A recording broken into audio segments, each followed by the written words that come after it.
अगर ये वीडियो तुम तक पहुंचा है तो समझ लो, अल्लाह तुम्हें नजरअंदाज नहीं कर रहा। अगर अल्लाह तुमसे नाराज होता तो तुम्हें आज ये बेचैनी महसूस ही नहीं होती। दर्द इस बात की निशानी नहीं कि अल्लाह दूर है, कभी कभी ये इस बात की निशानी होता है कि वो तुम्हें बदल रहा है। कभी ऐसा होता है ना, लाइफ में सब कुछ नॉर्मल चल रहा होता है, फिर भी दिल के अंदर सुकून नहीं होता। दिन भर बिजी रहते हैं, लोगों से बात भी कर लेते हैं, लेकिन रात को जब सब शांत हो जाता है तो दिल हैवी सा लगने लगता है। ऐसा लगता है जैसे अंदर कुछ मिसिंग है, समझ नहीं आता, लेकिन फीलिंग बहुत स्ट्रांग होती है। अगर तुम ये फील कर रहे हो तो एक बात याद रखना, ये वीकनेस नहीं है, तुम बस हकीकत से रूबरू हो रहे हो। आज का दौर बहुत फास्ट हो गया है, हर चीज क्विक है, सक्सेस भी, फेलियर भी, लॉग भी, रिलेशंस भी। सोशल मीडिया पर सब सॉर्टेड लगता है, लेकिन रियल लाइफ में ऑलमोस्ट हर इंसान इमोशनली थका हुआ है। इस दौर में सबसे ज्यादा जो चीज खामोशी से कमजोर होती है वह है ईमान। ना हम उसे छोड़ पाते हैं, ना उसे प्रॉपर टाइम दे पाते हैं, बस दिल के किसी कोने में वो धीरे धीरे हैवी होता रहता है। बहुत लोग सोचते हैं कि ईमान या तो स्ट्रांग होता है या फिर खत्म, लेकिन रियलिटी ऐसी नहीं है। हजरत मोहम्मद सल्लल्लाहु अलैहि वसल्लम ने बताया कि ईमान कभी बढ़ता है और कभी कम होता है। सहाबा भी ये फील करते थे।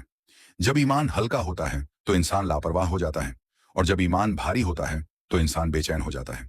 अगर आज तुम्हें बेचैनी महसूस हो रही है तो हो सकता है तुम्हारा ईमान तुम्हें जगा रहा हो। ईमान को ताजा करना कोई मुश्किल काम नहीं है। हजरत मोहम्मद सल्लल्लाहु अलैहि वसल्लम ने फरमाया कि दिलों पर भी जंग लग जाती है, जैसे लोहे पर जंग लग जाती है। सहाबा ने पूछा, या रसूल अल्लाह, उस जंग को कैसे साफ किया जाए? तो हजरत मोहम्मद सल्लल्लाहु अलैहि वसल्लम ने फरमाया, अल्लाह का जिक्र, ज्यादा नहीं, दिखावे वाला नहीं, बस सच्चा। कभी कभी सिर्फ इतना कह देना ही काफी होता है, या अल्लाह मैं थक गया हूं, लेकिन मैं तुझसे जुदा नहीं होना चाहता। ये भी जिक्र है, ये भी इबादत है। हम अक्सर अल्लाह से पूछते हैं, ये सब मेरे साथ ही क्यों? लेकिन ये नहीं पूछते, अल्लाह मुझे इससे क्या सिखा रहा है? हजरत मोहम्मद सल्लल्लाहु अलैहि वसल्लम ने फरमाया कि जब अल्लाह किसी बंदे से भलाई चाहता है तो उसे आजमाता है। हर आजमाइश सजा नहीं होती, कुछ आजमाइश तरबियत होती है। जैसे जिम में मसल टूटती है ताकि वो पहले से ज्यादा स्ट्रांग बन सके, वैसे ही कभी कभी अल्लाह दिल को थोड़ा सा तोड़ता है ताकि वो दुनिया से हटकर अल्लाह की तरफ झुक जाए। सहाबा की जिंदगी देखो, स्ट्रगल्स थी, लॉस था, फ्यूचर की चिंता थी, लेकिन उनके दिल में एक बात साफ थी, अल्लाह का फैसला कभी गलत नहीं होता।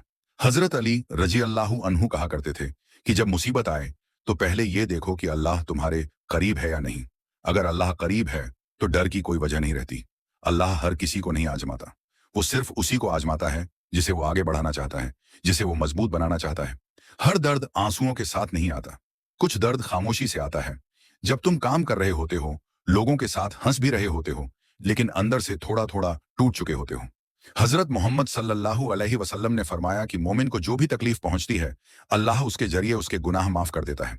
तुम्हारी खामोश तकलीफ अल्लाह के यहाँ बेकार नहीं जा रही।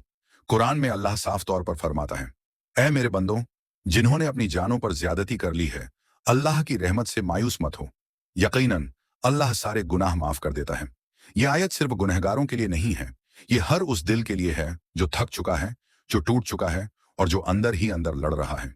मोमिन गिर सकता है, रो सकता है, कभी कभी कंफ्यूज भी हो सकता है, लेकिन मोमिन मायूस नहीं होता, क्योंकि मोमिन ये जानता है अल्लाह का फैसला देर से हो सकता है पर कभी गलत नहीं होता। अल्लाह जब देर करता है तो उसकी रहमत जमा हो रही होती है, और जब वो देता है तो सोच से कहीं ज्यादा बेहतर देता है। बहुत से लोग दुआ इसलिए छोड़ देते हैं क्योंकि उन्हें लगता है अल्लाह सुन नहीं रहा, लेकिन सच्चाई ये है अल्लाह देर करता है, इनकार नहीं। कभी कभी अल्लाह जवाब इसलिए रोकता है ताकि तुम वह सबक सीख सको जो तुम्हें आगे मजबूत बनाएगा। देरी इनकार नहीं होती, देरी तैयारी होती है। ईमान को ताजा करने के लिए हर बार कुछ बड़ा करना जरूरी नहीं। कभी कभी अल्लाह के सामने दिल से यह कहना ही काफी होता है, या अल्लाह मैं परफेक्ट नहीं हूं, लेकिन मैं तेरा हूं। यह भी जिक्र है, यह भी इबादत है। ईमान दिखावे से नहीं, झुकने से मजबूत होता है। अगर आज तुम्हारा दिल भारी है तो समझ लो, अल्लाह तुम्हें नजरअंदाज नहीं कर रहा, वो तुम्हें तराश रहा है। और जब अल्लाह किसी को तराशता है तो दर्द होता है, लेकिन नतीजा हमेशा बेहतर होता है। तुम्हारा ईमान खत्म नहीं हो रहा, वो मैच्योर हो रहा है। बस अल्लाह से जुड़े रहो, यही काफी है। अल्लाह हमारे दिलों को सुकून दे, हमारे ईमान को ताजा करे और हमें अपने करीब रखे।